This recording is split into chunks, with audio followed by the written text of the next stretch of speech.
सुप्रभात। मैं जितेंद्र कुमार स्वागत करता हूं आपको ऑनलाइन क्लासेज में।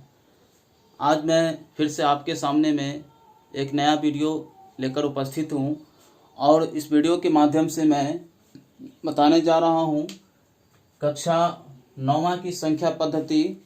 ठीक है, और इसमें कुछ महत्वपूर्ण टॉपिक है जो कि है प्राकृत संख्या, पूर्ण संख्या एवं पूर्णांक संख्या। ठीक है, इनको हम क्या करेंगे, संख्या रेखा पर प्रदर्शित करेंगे कि कोई लाइन रहेगा, कोई संख्या रेखा पर हम किसी भी संख्या को, चाहे वो प्राकृत संख्या हो, पूर्ण संख्या हो, पूर्णांक हो, उसे हम कैसे प्रदर्शित करेंगे, इन्हीं को हम चर्चा करेंगे। और दूसरा पॉइंट है आज का हमारा प्राकृत संख्याओं और पूर्णांक संख्याओं के समुच्चय पर संक्रियाएं। ठीक है, तो यही दो टॉपिक है और इन्हीं दो टॉपिक पर हम आज चर्चा करेंगे। और ये जो वीडियो पार्ट 3 है, इससे पहले मैंने पार्ट 2 बताया है, पार्ट 1 बताया है। अगर आप उसे देखना चाहते हैं तो वीडियो के डिस्क्रिप्शन में मैं लिंक दे दिया हूं, आप वहां जाके अवश्य ही देख लें। ठीक है, तो चलिए बिना किसी देरी की कक्षा की शुरुआत करते हैं। और इससे पहले मेरे चैनल को अगर आप सब्सक्राइब नहीं किए हैं तो अवश्य ही सब्सक्राइब कर लें। वीडियो अच्छा लगे अपने दोस्तों के साथ भी शेयर करें। ठीक है, तो चलिए पहला पॉइंट है प्राकृत संख्या। प्राकृत संख्या, ठीक है, प्राकृत संख्या आप पढ़े होंगे कि गिनती की संख्या को प्राकृत संख्या कहते हैं या फिर जिससे हम गिनना प्रारंभ करते हैं। तो पता होगा सबसे पहला प्राकृत संख्या 1 होगा, सबसे छोटी और सबसे बड़ी। ये ठीक है, अभी तक डिफाइन नहीं किया गया है। तो हम आ रहे हैं कि प्राकृत संख्या जैसे 1 2 3 4 5 डॉट डॉट डॉट, ठीक है, इनफाइनाइट तक जाएगा। ठीक है, अपरिभाषित।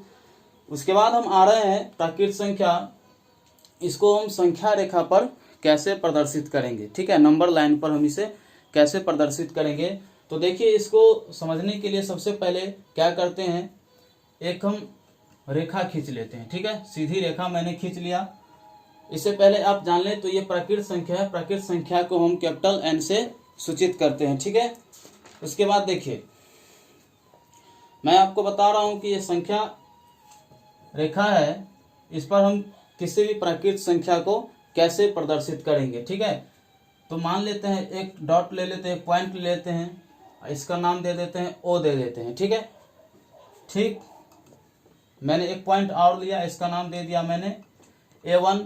और यही बराबर दूरी के यहाँ भी देंगे, यहाँ भी देंगे, आगे हम करते जाएंगे। ठीक है, तो इतना ही दूरी का आगे भी ले लेंगे, फिर इससे इतना ही दूरी का आगे भी और आगे भी। ठीक है, इस प्रकार से देखिए इसका नाम हम कर देते हैं A2 A3 A4, आगे भी चला जाएगा A5 A6। ठीक है, आप ले सकते हैं, जो भी संख्या कहे प्रदर्शित करने के लिए आप उसे कर सकते हैं। ठीक है, तो देखिए ये आपका हो गया 0, ये O है, ये 0 हो गया।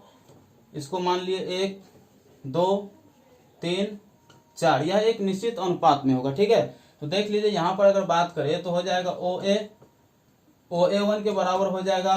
ठीक है, A1 A2, यहाँ से यहाँ के बीच की दूरी। ठीक है, इस बात को आप हमेशा ही याद रखिएगा। ठीक है, तो चलिए आगे मैं बता रहा हूं आपको, ये जो मैंने A1 A2 A3 A4 के स्थान पर मैंने जो ये मान रखा है, ठीक है, 0 1 2 3 4, इससे आगे भी आप संख्या ले सकते हैं। ठीक है, तो ये जो मैंने संख्या सब लिया है, ठीक है, तो यही आपका जो संख्या हो गया नंबर लाइन पर संख्या रेखा पर प्रदर्शित करना।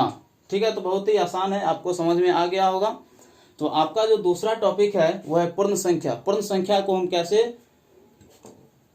प्रदर्शित करेंगे, तो आपको पता होगा कि पूर्ण संख्या किसे कहते हैं कि प्राकृत संख्या के परिवार में अगर हम शून्य को शामिल कर देते हैं, शून्य को हम शामिल कर देते हैं तो आपका क्या बन जाता है, पूर्ण संख्या बन जाता है। तो इससे पहले हम शून्य लगा देते हैं। ठीक है, तो फिर इसकी रचना करते हैं। इसी में समझ लीजिए कि एक मैंने लाइन खींचा, एक सीधी रेखा खींचा जो कि एक समान दूरी पर चाप लिया। ठीक है, 1 2 3 4 5, इसका नाम दे देता हूं O, A1 A2 A3 A4। ठीक है, अब इसका जो O है इसको हम शून्य ले लेते हैं, 1 2 3 4। अब ये जो मैंने A1 के सामने 1 लिखा है, A2 के सामने 2 लिखा है, A3 के सामने 3 लिखा है, A4 के सामने 4 लिखा है। ठीक है, तो यही आपका क्या हो गया, संख्या रेखा पर मान को हमने प्रदर्शित किया है। अगर आगे कहता कि संख्या रेखा पर 5 को प्रदर्शित करता तो ठीक इसी साइज के चाप को आगे बढ़ाते, फिर वहां पर 5 लिखते, वो आपका क्या हो गया, संख्या रेखा पर प्रदर्शित हो गया। ठीक है। और अगला जो टॉपिक है पूर्णांक। तो पूर्णांक आपने पढ़ा होगा कि पूर्णांक 2 प्रकार के होता है, एक धनात्मक पूर्णांक होता है, एक ऋणात्मक पूर्णांक होता है, और उसे हम कैसे संख्या रेखा पर प्रदर्शित करते हैं। एक और होता है वो है शून्य पूर्णांक। शून्य न तो धनात्मक है और न ही ऋणात्मक है। ठीक है। तो देखिए यह है अगला टॉपिक है आपका पूर्णांक। पूर्णांक है, देख लीजिए पूर्णांक को हम कैसे संख्या रेखा पर प्रदर्शित हम करते हैं। तो देखिए सीधा सीधा बात है, मैं एक संख्या रेखा खींचता हूं, बीच में एक मान लेता हूं, इसका नाम ओ देता हूं, और ये हो गया आपका शून्य। शून्य से अगर राइट साइड में जाएगा तो प्लस होगा, ठीक है, लेफ्ट में आएंगे तो माइनस आएगा। और ठीक इसी के एक थोड़ा सा चाप ले लेते हैं, 1 सेंटीमीटर ले लीजिए या 2 सेंटीमीटर, अपने हिसाब से आप ले सकते हैं। तो ले लेते हैं एक अंदाज, इसी के अनुपात में यहाँ भी लेंगे, इसी के अनुपात में यहाँ भी और यहाँ भी, इसी के साइज के लेफ्ट भी लिए, ठीक है, 1 2 3 4 ऐसे करके आप लेते जाएंगे। तो पूर्णांक में आप ये ध्यान रखें कि 0 के राइट साइड जाएंगे तो आपका हो जाएगा धन चिन्ह, और यहाँ आएंगे लेफ्ट साइड में तो आपका हो जाएगा ऋण चिन्ह। इस बात को आप याद रखिएगा। तो राइट गए तो आपका प्लस, लेफ्ट आए तो आपका हो गया माइनस। तो इस बात को याद रखें। तो यहाँ देख लीजिए 1 2 3 4 मैंने प्रदर्शित कर दिया। धनात्मक पूर्णांक को संख्या रेखा पर मैंने प्रदर्शित कर लिया। इसका आप नाम चाहे तो नाम दे दीजिए, A1 A2 A3 A4।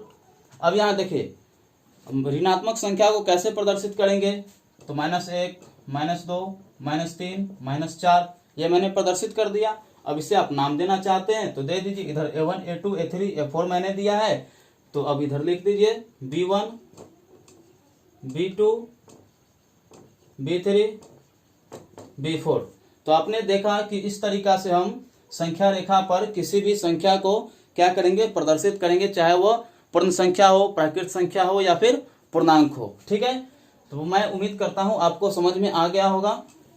चलिए अब आपका जो अगला टॉपिक है मैंने बताया था कि प्राकृत संख्याओं और पूर्णांक संख्याओं के समुच्चय पर संक्रियाएं।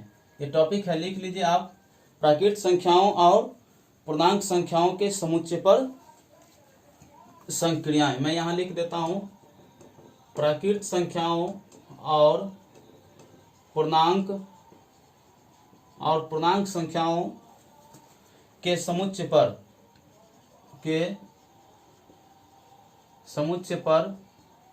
आप पेन और कॉपी अवश्य ही रखें सामने में। अब आप उसे नोट करें। समुच्चय पर संक्रियाएं, तो इसका जो पहला पॉइंट है, ठीक है, इसका जो पहला पॉइंट आपका आता है, पहला पॉइंट में देख लीजिए दिया है कि 2 प्राकृत संख्याओं का योगफल भी क्या होगा, एक प्राकृत संख्या होगा। यदि कोई 2 प्राकृत संख्या है, दोनों को जोड़ करते हैं तो क्या होगा, उसका योगफल भी क्या होगा, प्राकृत संख्या होगा। इस बात को आप गौर करें। ठीक है। तो मैं यहाँ लिख रहा हूं, आप नोट करते जाइएगा। ठीक है, कि 2 प्राकृत संख्याओं का योग क्या होगा, प्राकृत संख्या ही होगा। कैसे होगा, जैसे, पहला पॉइंट आप नोट कर लीजिएगा। मैं यहाँ केवल जैसे लिख रहा हूं समझाने के लिए। जैसे देखिए कोई दो प्राकृत संख्या ले लेते हैं, जैसे 2 + 4 मैंने ले लिया। इसका आंसर क्या आया, 6 आया। 6 भी एक क्या है, प्राकृत संख्या है। ठीक है। तो वही मैंने बताया कि 2 प्राकृत संख्याओं का योग प्राकृत संख्या होता है। ठीक है। देख लीजिए और भी एग्जाम्पल ले लीजिए। 6 + 9 कितना हो जाएगा, आपका हो गया 9 6 15 हो गया। ये भी आपका क्या है, यह एक प्राकृत संख्या है। तो मैंने बताया कि प्राकृत संख्याओं का 2 प्राकृत संख्याओं का योग क्या होगा, एक प्राकृत संख्या ही इसका आंसर होगा। तो देखिए, तो प्राकृत संख्या के इस गुण को हम क्या कहते हैं, इस रूप में व्यक्त कर सकते हैं कि प्राकृत संख्याओं का समुच्चय संग्रह संक्रियाओं के सापेक्ष, ठीक है, समृद्ध है। यह जो है प्राकृत संख्याओं का जो संग्रह है, संख्याओं के सापेक्ष में समृद्ध है। चलिए अगला टॉपिक है आपका, अगला पॉइंट है इसमें, दूसरा पॉइंट आपके सामने है कि 2 पूर्णांकों का योग एक, ठीक है, सदा एक पूर्णांक होगा। कोई सा भी दो पूर्णांक ले लीजिए और दोनों दो पूर्णांकों का योग क्या होगा, सदा पूर्णांक ही होगा, ठीक है।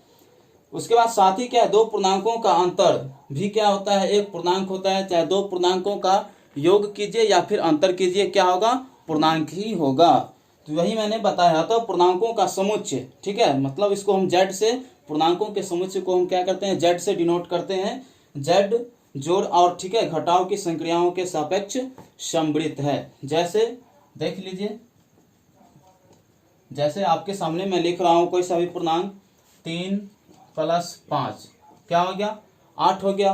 घटाव भी कर लीजिए आप, जैसे एग्जांपल ले लेता हूं, 9 - 10, देख लीजिए क्या आ गया, -1 आ गया। 10 में 9 में से 10 को घटाएंगे तो -1, यह भी पूर्णांक है, यह भी पूर्णांक है। और भी एग्जांपल ले लीजिए, -3 - 5 हो गया आंसर -8, ये भी क्या हो गया, आपका पूर्णांक है। तो यही बताया कि दो पूर्णांक का योग करें या फिर घटाव करें, क्या होगा, आपका आंसर पूर्णांक में ही आएगा, ठीक है। मैं मार्कर थोड़ा चेंज कर लेता हूं, आपको समझ में आ रहा होगा। चलिए, तो दूसरा पॉइंट भी मैंने बता दिया है।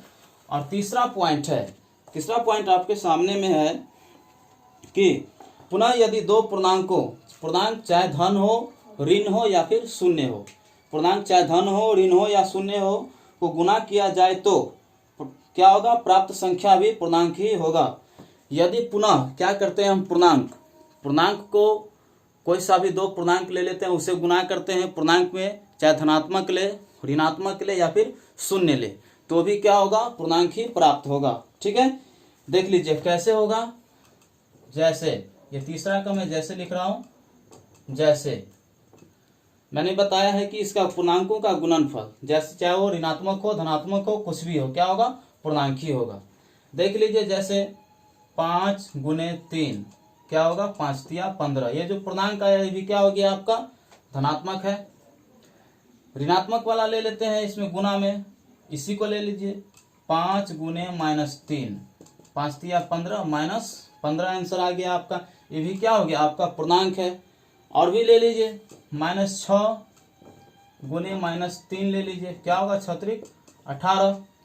तो इस प्रकार से आप देख सकते हैं कि पूर्णांकों का गुणनफल भी क्या होता है, एक पूर्णांक ही होता है, चाहे पूर्णांक धनात्मक हो, ऋणात्मक हो या फिर शून्य पूर्णांक हो, ठीक है।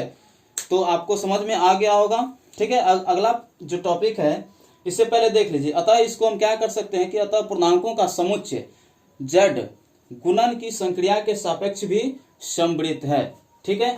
तो यह गुणन के संक्रिया के सापेक्ष भी क्या है, समवृत्त है, मतलब गुणा में भी ठीक है। उसके बाद आ रहे भाग में, तो भाग में एक एग्जांपल से देख लीजिए कि भाग के संक्रिया के सापेक्ष जेड समवृत्त नहीं है। अगला जो पॉइंट है आपका चौथा, वह है भाग के संक्रिया के सापेक्ष